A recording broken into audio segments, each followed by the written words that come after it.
Malapit nang magsimula ang playoffs pero hindi pa rin dapat magpakampante ang mga koponan sa Western Conference dahil matindi nga ang agawan ng pwestuhan sa conference na ito. Isa sa may pinakamahirap na remaining games ang Lakers dahil puro mga playoff contenders ng West at kaagaw pa nila sa pwestuhan ng kanilang mga makakalaban. Mapanatili kaya ng Lakers ang kanilang spot sa West?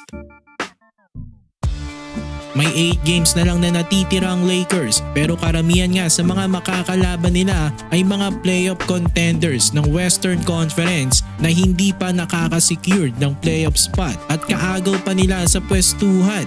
2 beses nga nilang makakalaban ng second seed na Rockets, Warriors, Mavs na may Anthony Davis na.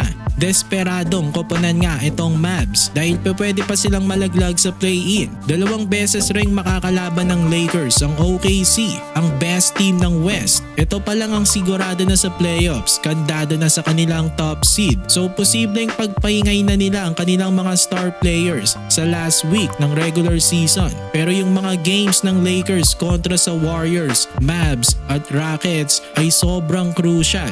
Ang Warriors kasi target nila ang 6th seed. Mainit nga ang agawan nila ng Clippers na currently 6th seed ngayon. Timberwolves na medyo mas madali ang mga remaining games.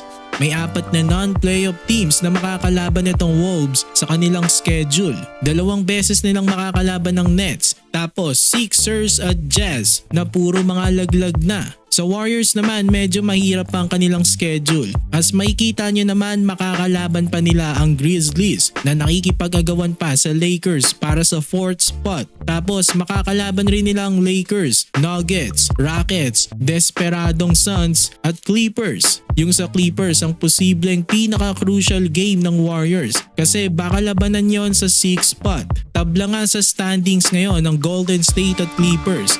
Pero ang Clippers ang may hawak ng tiebreaker kasi na-sweep nila sa regular season ng Warriors. So pag nagtapos sila ng standings ng tabla, automatic na Clippers ang aangat.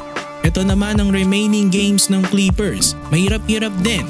Napakalaki talaga ng epekto ng play-in tournament kasi kung wala ito, may mga teams na kampante na basta makasabit lang sa top 8. Yung mga teams na posibleng hanggang play-in na lang ay ang Mavs, Kings at Suns. Mainit nga ang agawan nila sa pwestuhan.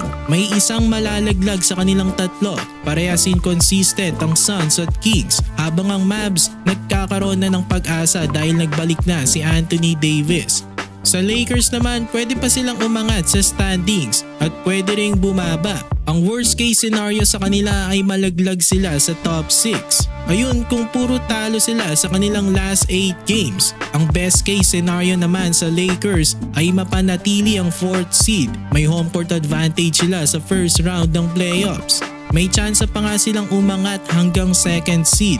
Very possible yon kung may panalo nila ang last 8 games nila. So exciting nga itong last week ng regular season sa Western Conference. Marami pa talaga ang pwedeng magbago sa standings. So sino ang tingin yung mga makakapasok sa top 6 at ang mga teams na dadaan pa sa play-in? I-comment nyo na sa comment section yan at pag-usapan natin. So for more NBA content, mag-subscribe na kayo sa JB Buckets.